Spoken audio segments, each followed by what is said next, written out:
Mesdames et Messieurs les députés, j'ai proposé l'incipit de ce texte en évoquant les 5 crises qui étaient celles désormais du ministère de l'Intérieur et donc de toute la société. Crise terroriste, crise d'ordre public, crise de la délinquance ou de la violence, crise climatique et crise cyber. Bonjour à tous et bienvenue dans ce nouveau numéro des grands débats. L'OPMI pour loi d'orientation et de programmation du ministère de l'Intérieur. Après un passage au Sénat, le texte arrive en novembre 2022 ici à l'Assemblée. Le ministre de l'Intérieur, Gérald Darmanin, le présente comme un effort sans précédent pour les forces de l'ordre. Les policiers, les gendarmes, les pompiers militaires, les agents de préfecture, le personnel civil du ministère de l'Intérieur font des métiers de passion, de vocation, très difficiles. Ils connaissent bien plus que dans tous les autres services publics, lorsque nous sommes en temps de paix, la rencontre de la blessure, du handicap, parfois de la dépression et malheureusement de la mort. Pourtant, leur rémunération est une petite rémunération. Oh, ils ne cherchent pas le profit, comme tous les fonctionnaires de la République. Mais il est évident que nous ne sommes pas assez appesantis sur leurs conditions matérielles et ce texte de loi vient renforcer très fortement leurs conditions matérielles. Dans la programmation budgétaire que nous vous proposons, dans son article 2, un petit peu moins d'1 milliard, c'est sans précédent au ministère de l'Intérieur, est consacré à l'augmentation de la rémunération des policiers et des gendarmes qui, si vous le votez, auront pour le gardien de la paix de vos commissariats, pour le gendarme de vos brigades territoriales, un quasi 13e mois à la fin de ce quinquennat.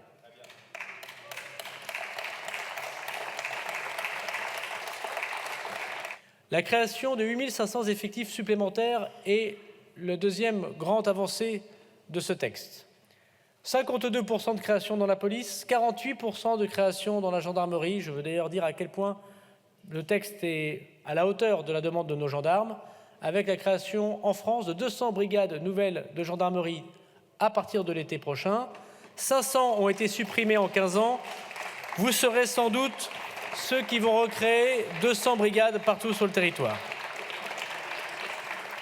Voilà, mesdames et messieurs les députés, ce que je voulais dire en précisant évidemment que ce texte très important pour la sécurité de nos concitoyens, pour les sécurités avec AS de nos concitoyens, est aussi un texte qui nous permettra, j'en suis absolument convaincu, d'organiser la Coupe du monde de rugby et les Jeux olympiques dans de bonnes conditions. Rappelons que les Jeux olympiques de Paris, c'est 1 fois par siècle. Mesurons le poids de l'histoire sur nos épaules. Rappelons qu'une cérémonie d'ouverture en dehors d'un stade, c'est 1 fois tous les 3000 ans, puisque ça n'a jamais existé, et que nous devons l'organiser, et que nous devons donc avoir les moyens de notre ambition. Et c'est pour cela que je viens avec ce texte-ci. Je veux évidemment terminer ma présentation en saluant non seulement avec beaucoup d'énergie, mais aussi avec beaucoup de cœur, tous les policiers, tous les gendarmes, tous les pompiers, tous les agents de préfecture, et leur dire qu'ils font l'honneur de la France. La majorité, évidemment, approuve le texte, pas les oppositions. Les Républicains et le Rassemblement national aimeraient davantage pour les policiers et les gendarmes. La NUPES, elle, reproche au gouvernement de ne pas se saisir de cette occasion pour repenser les rapports entre police et population. Mes chers collègues, au travers de ce projet de loi, nous voulons répondre aux très grandes mutations auxquelles doivent faire face nos forces de l'ordre, à la fois en ce qui concerne le maintien de l'ordre, mais aussi au nouveau champ de la criminalité. Par ailleurs, ce texte est inédit car il est l'une des premières lois d'orientation du ministère de l'Intérieur. Il est très attendu par nos forces de l'ordre, alors même qu'elles exercent, plus que d'autres, des tâches toujours plus complexes, exposées et périlleuses. Notre responsabilité, en tant qu'élus, est donc de réunir l'ensemble des conditions nécessaires au bon accomplissement de leur mission. Très concrètement, cette loi fixe nos grandes orientations stratégiques en matière de sécurité publique et arrête les moyens budgétaires qui seront mobilisés et sanctuarisés pour la période 2023-2027. L'objectif est clair, sa philosophie fait consensus. Il s'agit de moderniser et renforcer notre politique de sécurité afin qu'elle soit plus efficace, forte et juste pour répondre à toutes les formes de violence qui ne cessent d'évoluer, des incivilités du quotidien à la petite délinquance, jusqu'au terrorisme et à la criminalité organisée. Ce cadre nous permet d'œuvrer ensemble au renforcement des moyens humains, technologiques et financiers pour donner à nos forces de sécurité, car c'est bien pour eux que nous sommes ici aujourd'hui, une vision de plus long terme pour assurer leur mission. Leur mission que je mets d'ailleurs au singulier, car toutes leurs actions découlent d'une seule mission, celle de protéger.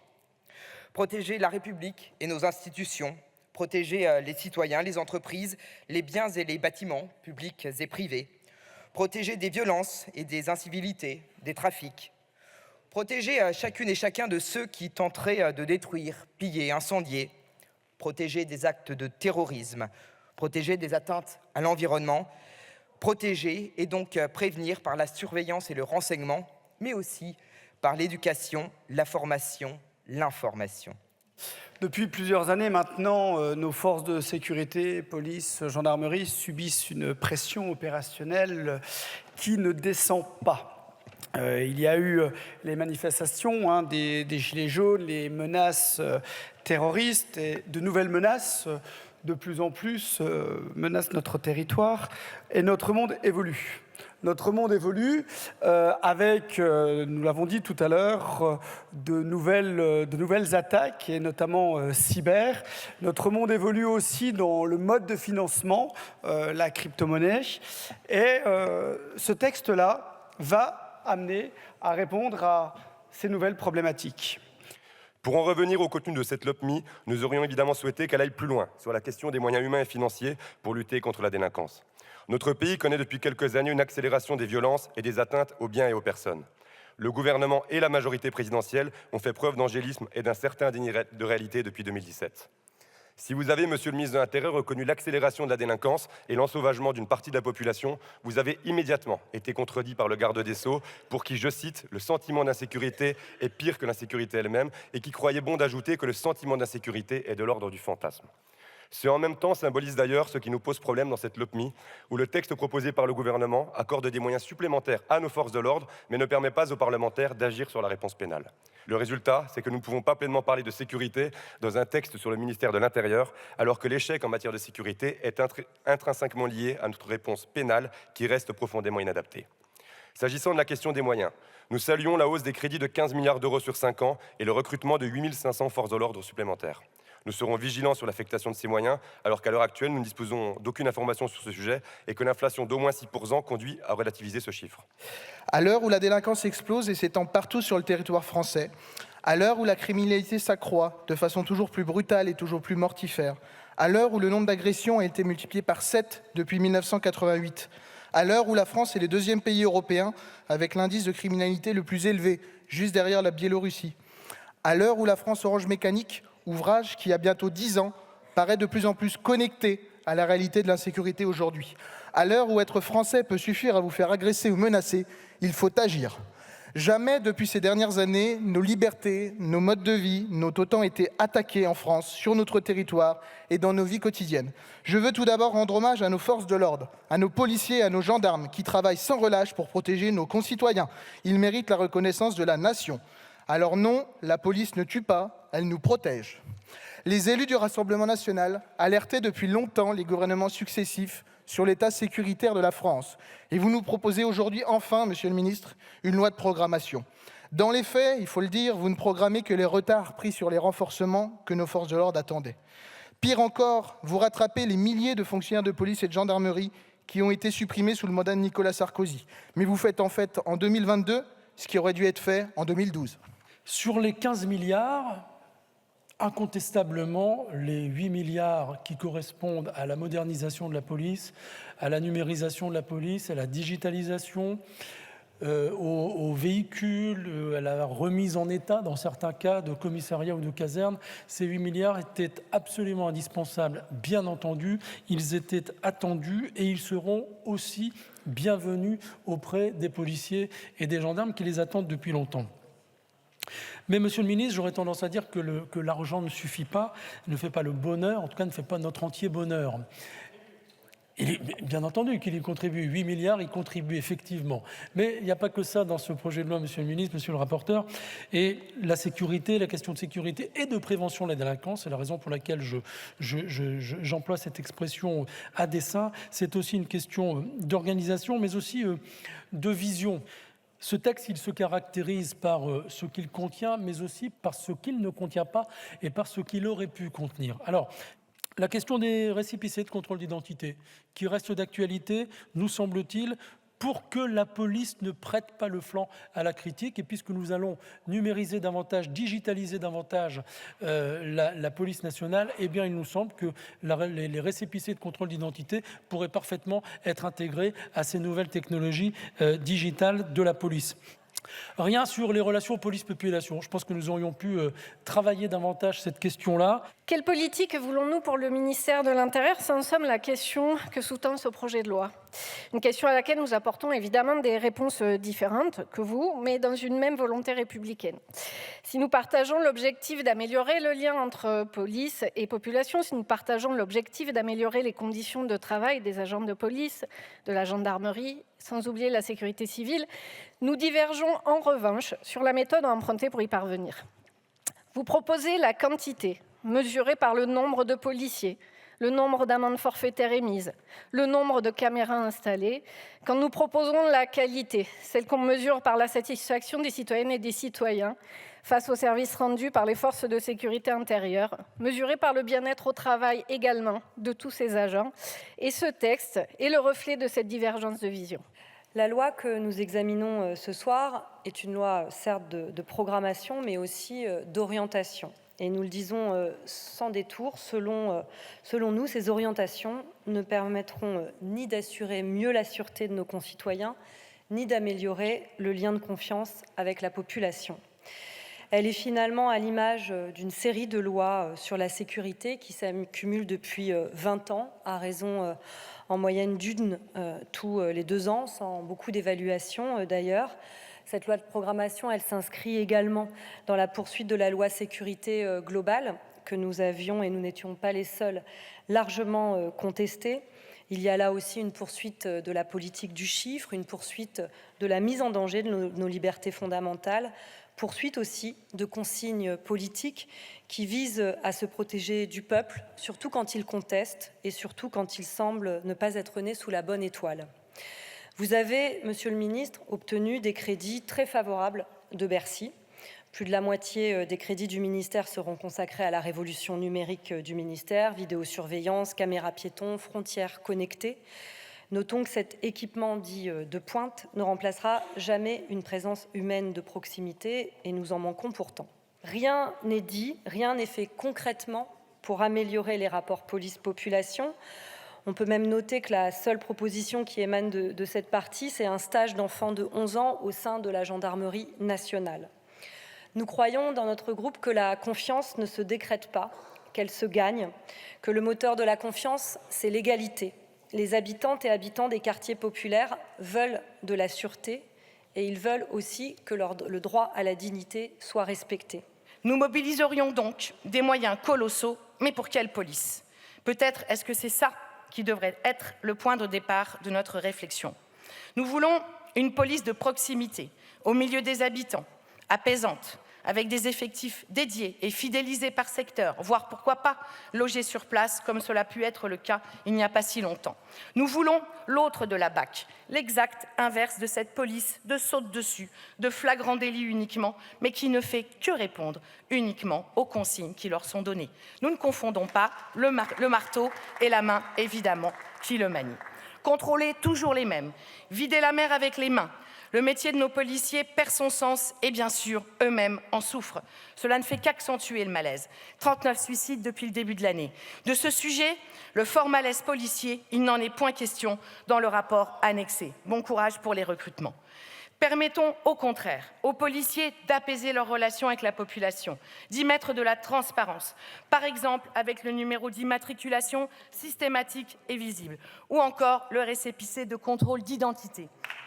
Et bien sûr, en réformant l'instance de contrôle, l'IGPN, en la rendant totalement indépendante. Ce ne sont pas de gadgets technologiques en tout genre dont nous avons besoin, des voitures augmentées, des caméras qui tournent en permanence. À trop regarder, le savez-vous, on ne voit plus rien.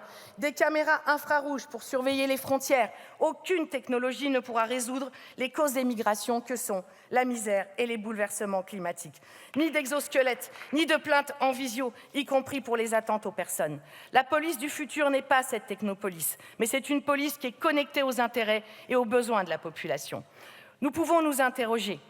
Tous nos débats sont-ils solubles dans la question des effectifs? La difficulté ne vient-elle pas plutôt de l'insuffisance et de l'appauvrissement de la formation, initiale et continue, de la doctrine d'emploi, en gros, des ordres qu'on donne à nos policiers?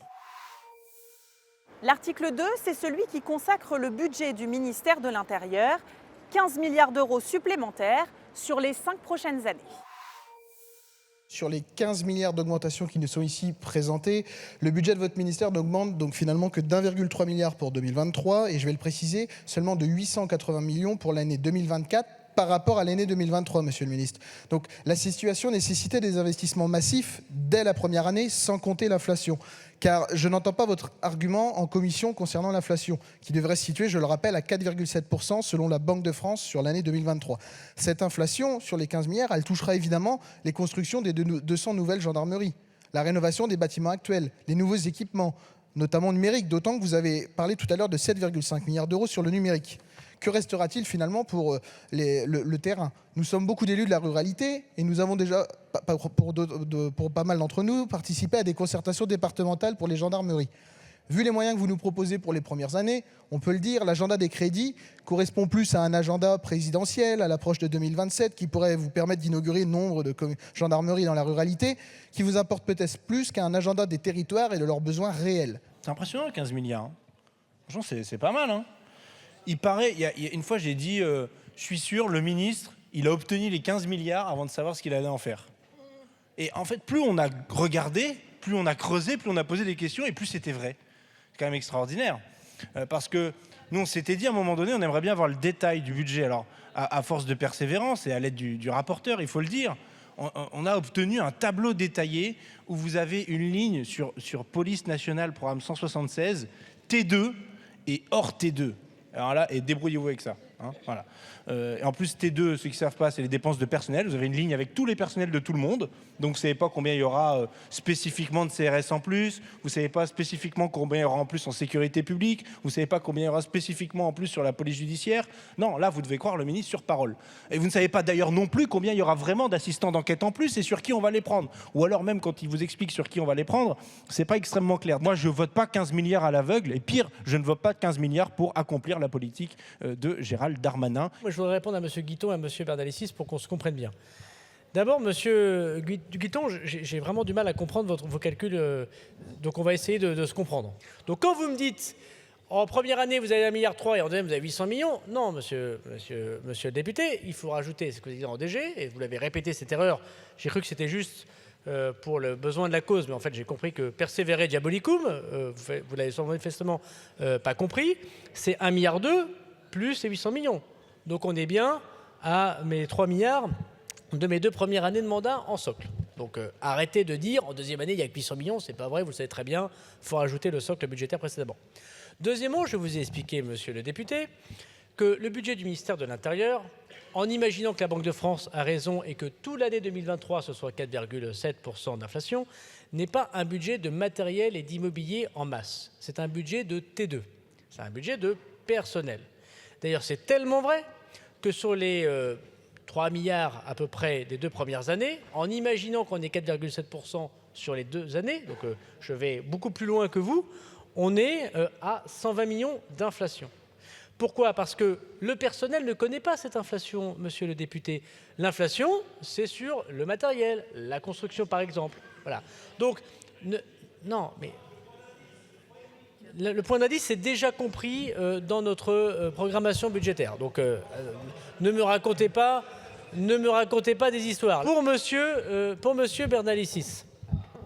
Alors, monsieur Bernalicis, je vais vous donner un conseil, puisque vous vous préparez à accéder au ministère de l'Intérieur. Vous avez raison, c'est un beau ministère, exigeant, Et il permet cependant un certain nombre de difficultés, comme tous les ministres, de discuter avec Bercy. Alors, vous me dites, le ministre, il a demandé 15 milliards, puis après, il a vu ce qu'il allait en faire.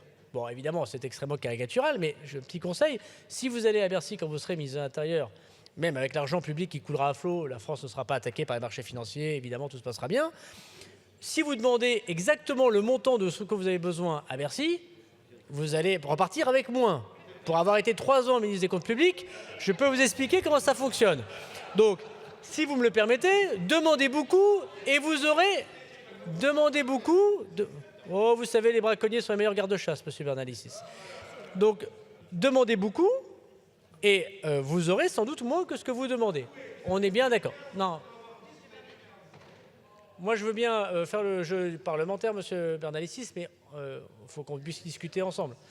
Donc, d'abord, monsieur Bernalicis, je veux vous dire qu'effectivement, je m'enorgueillis d'être un ministre qui a récupéré beaucoup de crédits pour son ministère. C'est tout à fait vrai. Et je pense que si j'étais devenu, devant vous, un ministre qui vous présentait une baisse des crédits pour le ministère de l'Intérieur, qu'est-ce que j'aurais pas entendu sur tous les bancs? Donc d'abord, réjouissons-nous, tressaillez de joie, comme on dit dans d'autres instances, parce que nous avons 15 milliards d'euros. Et la question,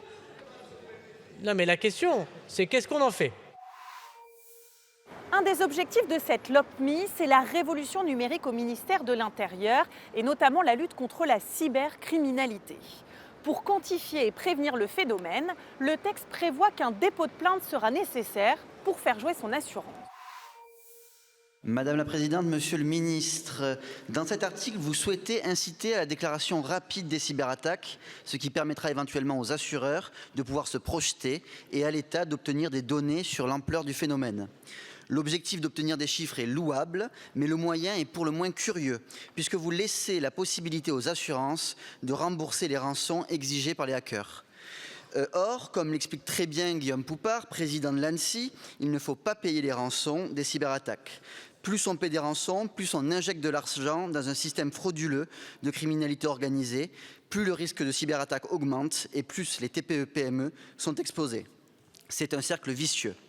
Il y a encore quelques années, la France refusait de payer les rançons des terroristes pour secourir ses otages.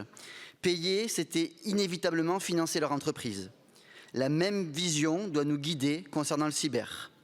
Cet article défaitiste ne donne absolument pas les moyens de lutter contre les criminels. Pire, il prend le phénomène du paiement des rançons comme une fatalité et si on pousse la logique jusqu'au bout, fait des assureurs les complices des hackers. Mesdames, messieurs les députés, est-ce que vous n'assurez pas les cambriolages sous prétexte que ça va encourager les cambrioleurs? Ça me paraît un raisonnement, monsieur le député, très éloigné du monde moderne dans lequel nous vivons. Ce n'est pas comme si nous créions la possibilité d'assurer les rançons. Cette possibilité existe. L'assurance, aujourd'hui, assure déjà les rançons payées par des particuliers, par des entreprises, voire par des collectivités locales, à la suite de rançongiciels, à la suite de cyberattaques. Ce que nous souhaitons, c'est de conditionner la possibilité pour une assurance de payer cette rançon au fait que l'entreprise, le particulier, la collectivité locale dépose plainte. Parce qu'aujourd'hui, ce que nous constatons, à peu près seulement 15% des cyberattaques et des rançongiciels font l'objet d'une plainte. Et donc, on paye la rançon, on ne dit rien à personne, surtout pas aux services de police et de gendarmerie, on laisse les cyberdélinquants grossir leur capital, ils sont ainsi plus forts, le risque est très peu élevé puisqu'il n'y a pas d'enquête de police et de gendarmerie, et évidemment, ces cyberattaquants se retournent vers une autre entité.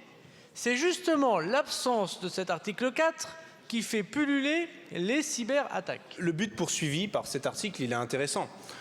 c'est de se dire que bon, aujourd'hui on a un sujet, il y a des attaques, cyberattaques qui sont faites sur un certain nombre d'entreprises et parfois ça passe par une demande de rançon, ce qu'on a appelé les rançons logicielles. C'était l'article initial au début de la première rédaction de la LOPMI. Et qu'est-ce qu'on fait vis-à-vis de ça? Parce que les services enquêteurs disent on a trop peu de plaintes, on connaît mal le phénomène, et les assureurs disent bah nous on couvre assez peu le risque et du coup il y a quand même un enjeu de prévention et de se dire comment on pousse les entreprises à augmenter leurs standards en matière de prévention des risques et du risque cyber. Là, la DG Trésor, on ne sait pas ce qu'elle va faire très bien dans l'histoire, qui était là à la table ronde, vient nous dire bah, nous on pense que le système assurantiel c'est le meilleur. Parce que si les gens s'assurent, ils sont obligés de respecter des standards. S'ils respectent des standards, on peut ensuite, dans la loi, émettre un critère de couverture, de garantie, sous condition d'avoir déposé une plainte. Mais au final, est-ce qu'on a besoin d'en passer automatiquement et forcément par le marché de l'assurance et assurantiel privé pour couvrir ce risque? C'est un vrai débat. Moi, je ne suis pas un grand fan des assurances privées. La sécurité sociale, j'aime bien. Les assurances privées, bof. Mon cher Hugo Bernalicis, comme la vie est simple avec vous, on crée un fonds national et puis on crée un impôt supplémentaire. Et ça marche. Et là, les cybercriminels qui viennent de partout dans le monde tremblent de peur. Ils se disent attention, en France, il y a un fonds national. Et puis, il y a des impôts qui vont être collectés de plus. Vraiment, on ne va surtout pas aller attaquer les entreprises françaises. Mais enfin, arrêtez de plaisanter. Le texte prévoit la possibilité pour les victimes, si elles le souhaitent, de déposer plainte par visioconférence. Progrès technologique pour les uns, déshumanisation pour les autres. Mesdames, Messieurs les députés, nous sommes là dans une des révolutions numériques du ministère de l'Intérieur, permettant à nos concitoyens, dès le vote de la loi, sans doute en 2023, de déposer d'une part des plaintes en ligne. Aujourd'hui, ils ne peuvent faire que des pré-plaintes en ligne concernant que les biens et seulement contre X. Demain, ils pourront faire des plaintes en ligne tout court, et évidemment toujours à leur initiative, par principe, et ou des plaintes en visio. Toujours, dit le texte, et c'est important de le souligner, à la demande des victimes, jamais à la demande des forces de l'ordre, garantissant ainsi, du contre-argument, l'idée du consentement au dépôt de la plainte ou de l'éclairage dans ce dépôt de plainte. Évidemment, à tout moment, je le dis pour la clarté de nos débats et pour ceux qui demain regarderont les comptes rendus de l'Assemblée nationale pour d'éventuels contentieux, si la victime, à un moment donné, souhaite interrompre l'audition qu'elle aura subie en plainte en ligne pour dire finalement je veux vous rencontrer physiquement, et de même de la part de l'enquêteur, évidemment cela pourra se faire à tout moment. Ce n'est pas parce qu'on commente une plainte en ligne, en visio, qu'on doit absolument la terminer. Bien sûr, le contact dans un commissariat, dans une brigade de gendarmerie ou à domicile ou chez quelqu'un est toujours primordial ou évidemment prioritaire. Mais je veux souligner l'incroyable révolution que ça commande pour les services de police et de gendarmerie, mais aussi pour les citoyens. Mesdames, Messieurs, si nous allons ensemble, alors ensemble ça fera peut-être un petit peu de monde maintenant, mais dans un commissariat n'importe où sur le territoire national, imaginons dans un commissariat de la préfecture de police, nous trouverons à cette heure somme toute tardive des personnes qui attendent parfois depuis plusieurs dizaines de minutes de pouvoir déposer plainte. Et lorsque j'y vais, et j'imagine que vous le faites comme moi, il se trouve que je le fais plusieurs fois par semaine à l'improviste, et que je demande aux gens de l'accueil, monsieur, madame, pourquoi vous êtes là?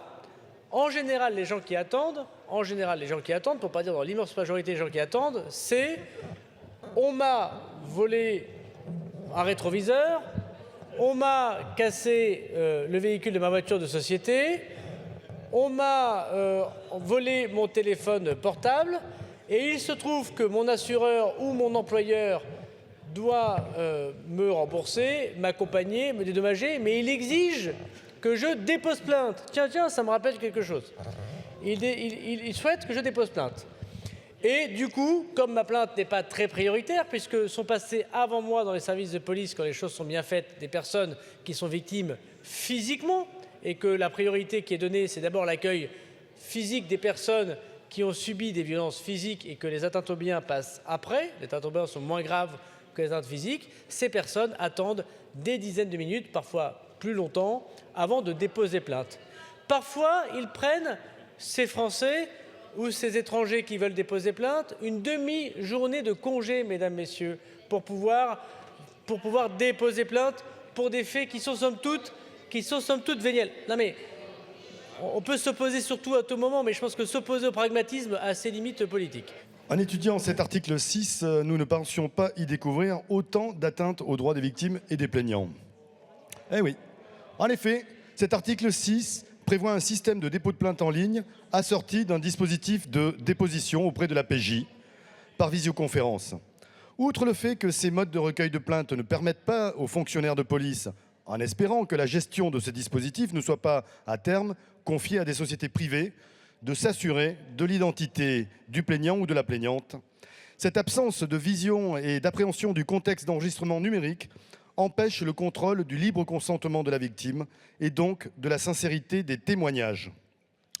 Par ailleurs, dans le cas d'agression traumatisante, les victimes verront s'ajouter à leur détresse un sentiment d'abandon de la société. Enfin, cet article implique un quadruple prérequis technique. Disposer d'un système informatique adapté, savoir s'en servir, être dans une zone couverte par les réseaux numériques et ne pas subir d'aléas logiciels. Mes chers collègues, nous vous enjoignons de ne pas abonder dans cette déshumanisation de nos services de police et de gendarmerie. Ce dispositif est en soi une flagrante non-assistance à personne en danger, car il s'affranchit de l'obligation de spécialisation des personnels dédiés au recueil de plaintes. Il s'affranchit de l'obligation de proximité que nécessite l'état psychique des victimes. Et surtout, il rend inopérant la mise en sécurité immédiate des victimes, le cas échéant. Pour toutes ces raisons, nous invitons cette Assemblée à ne pas intégrer cet article 6. L'article 6 qui nous est proposé offre une alternative en réalité très positive à la plainte classique en commissariat, alternative qui est d'ailleurs portée par de nombreuses associations de défense de violences faites aux femmes. Il s'agit bien entendu d'une alternative et non d'une volonté de se substituer au procédé de plainte classique qui peut constituer une barrière non négligeable pour les victimes, que ce soit une barrière juridique, une barrière psychologique, une barrière physique. Cet article permet aux victimes, à toutes les victimes, d'avoir le choix en toute liberté de se déplacer ou de ne pas se déplacer au commissariat. La seule chose qui est présente dans l'amélioration des conditions d'accueil, c'est la dématérialisation. Bon, notez que quand même, c'est extrêmement faible comme amélioration des conditions. Mais ce que je veux dire, c'est surtout que le sentiment qui domine, c'est que ce mouvement dématérialisation, il est plus justifié par un manque de moyens ou en tout cas une réorientation des moyens plutôt que pour mieux accueillir les victimes. Et je dis une chose sur les violences sexistes et sexuelles et l'accueil dans les commissariats. Aujourd'hui, il y a des femmes et des associations de défense des droits des femmes qui revendiquent effectivement la possibilité d'une plainte, d'une pré-plainte en ligne ou d'une plainte par un moyen audiovisuel. Pourquoi elles le font ? Parce qu'elles constatent qu'aujourd'hui, la formation des agents pour recevoir ces plaintes n'est pas la même dans tous les commissariats et qu'elle est encore parfois désastreuse dans certains commissariats. Moi, je préférerais voir dans cette LOPMI un engagement extrêmement fort et rapide avec les moyens afférents pour permettre un meilleur accueil effectif dans les commissariats plutôt qu'un éloignement. Et je dis le risque, parce que malgré cette revendication que je soutiens, ce que je crois quand même, c'est que même quand les femmes décident de faire à distance cette plainte, ça pose quand même un petit problème dans l'enquête, je le crois. Je pense vraiment que la présence physique pour écouter la plaignante est extrêmement importante pour la poursuite de l'enquête. Je pense également aussi aux situations où il faut aller faire constater les violences à l'Institut médico-légal. Vous savez combien c'est compliqué de convaincre les femmes d'y aller. Il faut changer de ville souvent pour y aller. Il y a heureusement des villes qui mettent en place des taxis pour permettre de les accompagner. Il faut ce lien extrêmement ténu avec la victime pour permettre de le faire.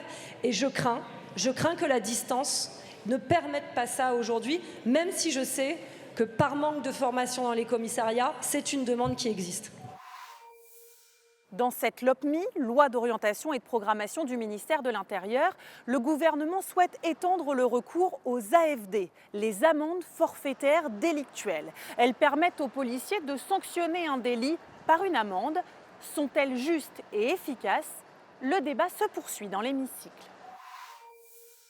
L'énoncé du titre de cet article 14, « Améliorer la réponse pénale », ne correspond pas, à mon sens, loin s'en faut, au contenu de cet article.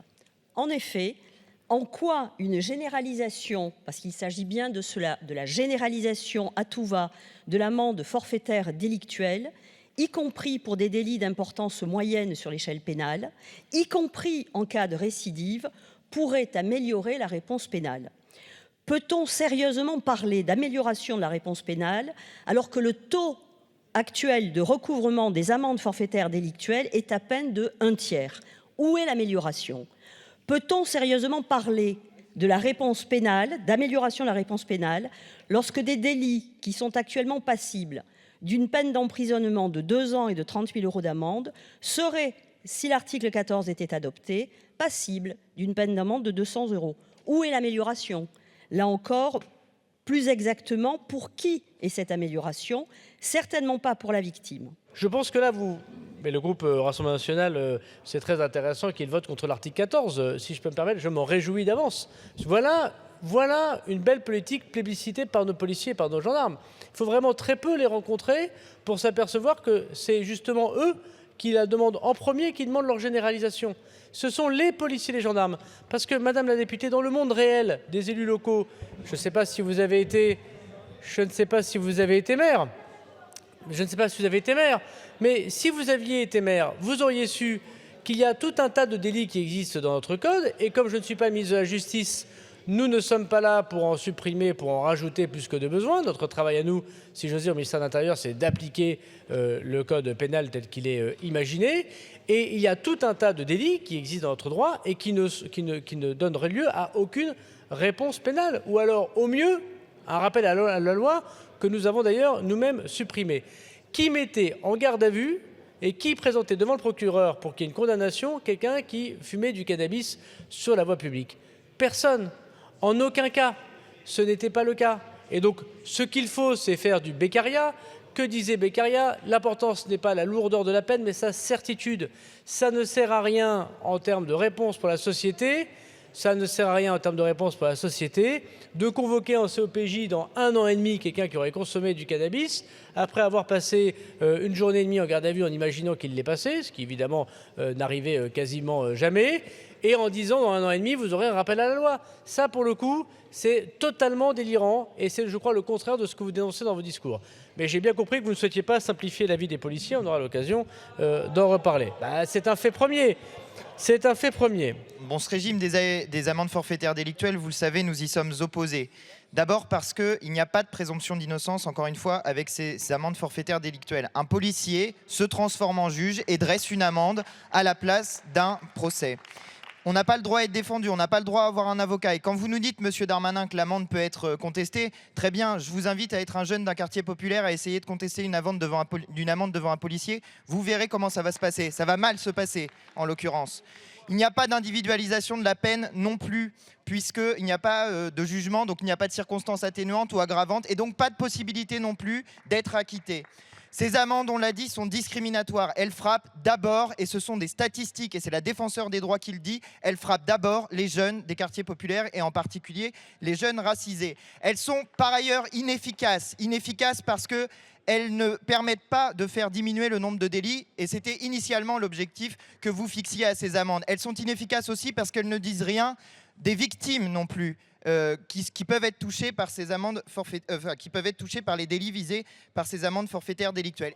L'impunité, tous ces délits de gens qui croient que l'on peut taguer comme ça la maison d'un élu, qu'on peut brûler sa permanence au hasard, que l'on peut exploiter irrégulièrement un VTC, ça va peut-être vous parler.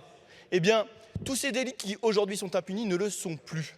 Parce que lorsqu'on attrape la main dans le pot de confiture quelqu'un, on dresse une contravention et cette contravention, comme par hasard, elle est acceptée par celui qu'on a attrapé. Parce que devant l'évidence, devant la flagrance, eh bien, on verbalise enfin des infractions qui ne l'étaient plus. Donc, nous sommes contre l'impunité, nous sommes contre le fait que certains exploitent la misère, nous sommes contre le fait que certains dégradent, cassent, contre le fait qu'il y ait aujourd'hui des choses qui soient dans notre pays inacceptables et qui aient échappé au contrôle du juge comme au contrôle de la police. Et donc nous sommes pour cette amende forfaitaire délictuelle. L'AFD n'est pas un système idéal. On en convient tous, évidemment. Aujourd'hui, notre position au groupe Les Républicains, c'est que l'AFD permet de sanctionner concrètement des délits, des incivilités du quotidien, ces incivilités qui pourrissent la vie de nos concitoyens et qui, s'il n'y avait pas l'AFD, ne seraient pas sanctionnées du tout. C'est pour ça qu'on va vous proposer, au cours de cet article 14, d'étendre le périmètre des infractions, des délits qui peuvent être concernés par cette amende forfaitaire délictuelle. Je conviens avec tous nos collègues qu'on pourrait sans doute faire mieux, qu'on préférait qu'il y ait une réponse pénale à chaque délit. Aujourd'hui, ça n'est clairement pas possible. On le sait toutes et tous. Donc c'est pour ça qu'on va soutenir cet article 14. Autre point clé du texte, la création des assistants d'enquête. Ils pourront aider les officiers de police judiciaire dans leurs tâches administratives pour les laisser se concentrer sur les actes d'enquête.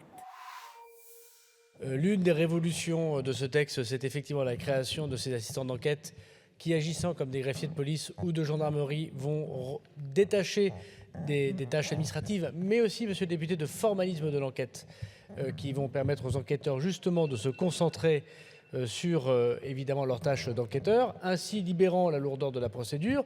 Ça n'engage évidemment en rien les simplifications de procédure pénale qu'il faut faire dans le texte présenté par le garde des Sceaux. Et c'est effectivement une révolution pour la police nationale parce que vous savez que ces assistants d'enquête n'existent pas. Les assistants d'enquête seront chargés de suppléer les officiers de police judiciaire et les agents de police judiciaire dans la réalisation de certaines formalités procédurales et ainsi améliorer la qualité des enquêtes et permettre aux OPJ et APJ de consacrer plus de temps aux actes d'investigation de fond et de se concentrer sur le cœur de leur métier. Je formulerai cependant une inquiétude. En effet, si le but est de permettre, entre autres, à des personnels administratifs de prendre part à l'enquête en déchargeant les enquêteurs de certaines tâches, la liste des actes de police qui pourront être pratiqués par ces assistants d'enquête est longue et ne correspond pas au travail de secrétariat. Elle comprend notamment la consultation des fichiers de police aux données sensibles, à des transcriptions ou encore à la notification des droits aux personnes placées en garde à vue.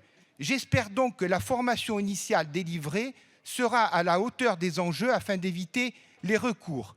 On sent bien qu'il y a un mouvement où l'on cherche à pallier le manque d'OPJ dans le pays de toutes les façons possibles. Donc on l'a vu là à l'instant, par le raccourcissement, la compression de leur formation, par le fait qu'on se dise, bon, bah tant pis, ils n'auront pas l'expérience, voire la maturité nécessaire pour exercer ces fonctions, tant pis. Bon. Là maintenant, on crée donc cette catégorie d'assistants d'enquête qui n'a rien à voir avec l'équivalent des greffiers du côté de la justice, parce qu'ils ne sont pas seulement là pour garantir la régularité de la procédure, mais qui vont produire un certain nombre d'actes, qui ne sont pas des actes anodins, comme par exemple la convocation, la sollicitation des interprètes, la notification des droits aux victimes, les réquises d'images, heureusement bien sûr, sous l'autorité du procureur, la transcription d'un certain nombre d'enregistrements quand il y a eu des écoutes. L'autre risque relativement à celui-ci, donc outre une forme de dégradation de la fonction de police judiciaire, du travail de la police judiciaire d'une façon générale, il est évident que l'on peut craindre aussi un impact sur la qualité des enquêtes, qui là aussi est un souci qui est souvent évoqué par les magistrats. Bon. Voilà les raisons pour lesquelles nous sommes pour la suppression de cet article. En première lecture, le projet de loi est largement adopté par l'Assemblée nationale. La commission mixte paritaire, cette réunion entre députés et sénateurs, parvient à un accord. Le texte revient dans l'hémicycle pour une lecture définitive le 7 décembre 2022. Regardez les explications de vote des 10 groupes parlementaires. Pour la première fois, nous avons eu, chers collègues, l'occasion d'examiner une loi de programmation qui concerne l'ensemble du ministère de l'Intérieur pour une période de 5 ans. Pour la première fois, nous dotons le ministère de l'Intérieur et ses agents d'une vision globale pour leur permettre de continuer et d'amplifier leur action au quotidien au service de nos concitoyens. Et le groupe démocrate souhaite les remercier sincèrement. Ce texte est la traduction du soutien de la puissance publique à nos forces de sécurité intérieure, un soutien que notre majorité présidentielle n'a cessé de démontrer depuis 2017 à travers plusieurs lois d'importance. C'est pour doter nos forces de sécurité de moyens modernes grâce au développement des outils numériques, pour renforcer les services en donnant également la possibilité de déléguer certaines tâches chronophages qui empêchent d'être encore plus présents sur le terrain. C'est là que nos citoyens attendent les forces de l'ordre sur le terrain pour plus de proximité et plus de sécurité. Il faut toujours le répéter, la sécurité sur notre territoire, ce sont avant tout des femmes et des hommes qui ont fait le choix de consacrer leur vie professionnelle, voire souvent personnelle, à la protection de leur père. Ils méritent que l'État soit derrière eux, qui leur donne les moyens d'exercer ce métier dont ils ont raison d'être fiers, grâce à des outils efficaces et dans un environnement de travail équilibré, et ce, bien sûr, au service des Françaises et des Français. Vous l'aurez compris, nous sommes convaincus que cette loi permettra à la France d'être à la hauteur des enjeux de la sécurité d'aujourd'hui et de demain. Le groupe Horizon votera donc en faveur de ce texte. Le Parlement a fait œuvre utile. Pas un gramme de superflu, de la programmation budgétaire, du remaniement structurel et du législatif concret. C'est ce qu'attendent les forces de sécurité, les personnels administratifs, techniques et scientifiques du ministère de l'Intérieur. C'est ce que sont en droit d'attendre les Français et ce que le Parlement est en mesure d'approuver. Approuver 15 milliards de crédits en cumulé sur 5 ans, dont 7 consacrés au numérique. Approuver la création de 8500 postes, 200 nouvelles brigades de gendarmerie, 11 nouvelles unités de force mobile, 7 escadrons de gendarmerie mobile, 4 compagnies républicaines de sécurité, 500 nouveaux formateurs. Approuver un 13e mois de rémunération supplémentaire à la fin du quinquennat pour les gardiens de la paix de nos commissariats ou pour les gendarmes de nos brigades territoriales. Nous avons eu 37 heures de débat. 37 heures de débat pendant lequel notre groupe Liberté, Indépendants, Outre-mer et Territoires a pu apporter sa pierre à l'édifice avec plus de 20 amendements apportés, que ce soit sur le texte en général, que ce soit sur les Outre-mer ou sur la Corse. 37 heures de débat avec plutôt sur tous les bancs une bonne mentalité. Bien sûr, nous n'étions pas d'accord sur tout, mais le débat s'est fait. C'est parce qu'il s'est fait dans des bonnes conditions, parce que nous avons eu aussi au banc un ministre et un rapporteur ouverts aux propositions que nous faisons, que nous avons faites, que nous voterons pour, avec une grande majorité de notre groupe, pour ce projet de loi et cette loi d'orientation et de programmation du ministère de l'Intérieur. Je voudrais vous dire ce que nous avons, nous, précisément obtenu. D'abord, le doublement des places en centre de rétention administrative à l'initiative de notre collègue Éric Ciotti. Ces places passeront de 1800 à 3000 de manière à mieux éloigner celles et ceux qui n'ont rien à faire sur le territoire national. Je voudrais parler également de l'allongement de la liste des délits qui seront concernés par l'amende forfaitaire délictuelle pour mieux punir ces délits du quotidien qui, jusqu'à aujourd'hui, n'étaient jamais punis sans toutefois emboliser le système judiciaire. Je voudrais ajouter les circonstances aggravantes qui seront reconnues pour les outrages sexistes et sexuels pour l'ensemble des mineurs et pas seulement pour les mineurs de moins de 15 ans. C'est un amendement que j'avais l'honneur de porter, soutenu par nombreux collègues du groupe LR. Ce texte, Monsieur le Ministre, nous vous l'avons dit tout au long de ces débats, nous le considérons comme nécessaire. Je voudrais vous redire qu'il faudra qu'il soit désormais accompagné d'un grand texte judiciaire, car les forces de l'ordre ne pourront pas mieux assurer la sécurité des Français sans que la justice ne soit rendue plus rapidement et de manière plus sévère. À ce titre, nous avons quelques inquiétudes, nous avons quelques doutes, parce que l'on connaît les prises de position de votre collègue garde des Sceaux, pour qui l'insécurité est un sentiment et qui ne perçoit pas, et c'est sans doute le seul dans notre pays, l'ensauvagement d'une partie de la population. Le groupe Rassemblement National, nous l'avons dit, votera durant ce mandat tout ce qui pourra améliorer le quotidien de nos forces de l'ordre et donc celui des Français. Ce texte est une petite avancée pour les forces de l'ordre et les Français, c'est pourquoi nous le voterons. Mais il ne faut pas se méprendre. Injecter de l'argent pour faciliter le travail de nos forces de l'ordre n'est pas suffisant. Il faut une réponse pénale forte avec une réponse migratoire ferme. D'abord, nous ne faisons pas confiance à M. Dupond-Moretti pour faire appliquer nos lois. Et nous ne sommes pas les seuls. Selon un récent sondage, 79% des Français jugent insatisfaisante l'action de l'institution judiciaire. Alors comment voulez-vous que cette loi soit appliquée avec la lenteur des procédures actuellement au sein du ministère de la Justice ? En moyenne, il se passe 2 ans et 9 mois entre le début de l'instruction et la décision de renvoyer l'affaire ou non devant les tribunaux.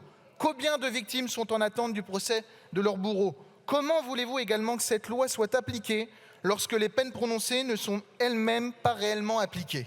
Selon la dernière estimation faite par le ministère de la Justice, qui date, il y a 100 000 peines de prison prononcées qui ne sont pas réalisées.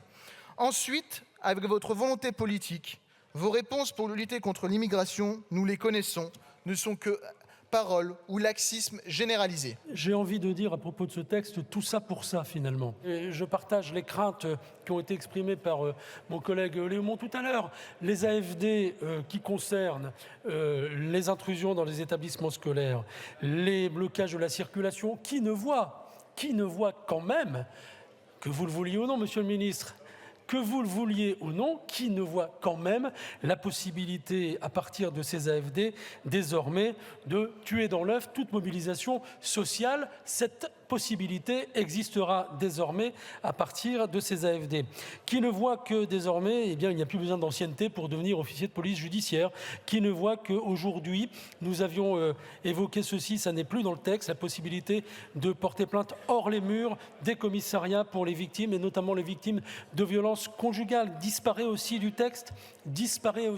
du texte la formation des agents de police aux discriminations, qui est censée quand même être une grande cause nationale. Alors il reste certes une trajectoire budgétaire intéressante, mais dont le Conseil d'État a souligné néanmoins la grande fragilité. Il reste les crédits pour la modernisation de la police qui étaient nécessaires, nous le reconnaissons bien entendu. Il reste des embauches, certes, mais aussi des lacunes sur la formation qui devrait accompagner ces embauches massives. Il reste à l'initiative de Cécile Untermaier, et nous nous en félicitons, la création d'un comité de déontologie. Il reste la lutte contre la cybercriminalité. En matière de co-construction, je dirais que, in fine, peut mieux faire, et par conséquent, comme lors de la première lecture, Monsieur le Ministre, Madame la Présidente, nous nous abstiendrons sur ce texte. Pour nous, nous sommes passés à côté de l'essentiel, à savoir, de quel service public de sûreté le pays a-t-il besoin? Comment affirmer le rôle de gardien de la paix de nos policiers et de nos gendarmes? Bien sûr, mobiliser 15 milliards apparaît comme une décision de bonne aloi, quand on connaît, comme nous, les conditions de travail déplorables des effectifs de police et de gendarmerie. Il pourrait mettre, de ce point de vue-là, les bienvenus. Mais est-ce vraiment cela qui fait le cœur de ce projet de loi? Est-ce vraiment à cela qu'il cherche à répondre? Nous ne le croyons pas. Ce projet de loi était aussi l'occasion de repenser de la cave au grenier, comme l'on dit, les fonctions de police et leur organisation. Le fait de ne pas être d'accord, ça ne veut pas dire pour autant que nous sommes opposés. Et je pense que nul sur ces bancs, il n'y a personne ici qui soit contre les forces de l'ordre. Je n'y crois pas un instant. Je n'y crois pas un instant. Pour autant, chacun a un regard, a une façon de voir les choses et sur les fonctions que pourraient avoir ces hommes et ces femmes qui font un métier difficile, chronophage au quotidien, pour venir en aide à nos concitoyens. Tout d'abord, vous augmentez les effectifs. Très bien, soit, c'est une très bonne chose. Vous modernisez aussi les équipements, on dit aussi très bien. Après se pose la question de ce qu'ils vont faire. Vous préférez maximiser sur l'augmentation des gardes mobiles, par exemple. Nous, on aurait préféré que vous maximisiez sur cette fameuse police de proximité que nous souhaiterions avoir dans nos quartiers, proches de la population. Les gardes mobiles ont plutôt pour effet d'être le maintien de l'ordre à un moment donné, alors que la police de proximité, c'est vraiment du quotidien, écouter, parler, échanger, aider, comme on a pu le voir à différents moments dans nos quartiers. Et je pense que les citoyens ont besoin de ça, de voir cette police au quotidien, prêt à les écouter, à les accompagner pour différentes situations. Je ne crois pas un instant qu'il y ait des Français ou des Françaises qui soient opposés aussi à la police, bien au contraire. Monsieur le ministre, le groupe GDR, que je représente aujourd'hui, votera contre la LOPMI. Pourquoi? Parce qu'aujourd'hui, il y a urgence. Et c'est bien là l'enjeu qui préside à votre choix de proposer cette loi d'urgence et de réaction, me semble-t-il, vous nous l'avez beaucoup répété. L'urgence, pourtant, elle est démocratique et elle est donc humaine. Elle pèse sur notre capacité collective à garantir la paix publique.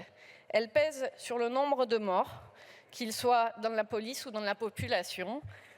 Elle pèse sur le nombre de suicides, 1100 suicides dans la police sur les 25 dernières années. La question essentielle, et la seule à laquelle nous devions nous atteler, c'est pourquoi autant d'agents veulent démissionner?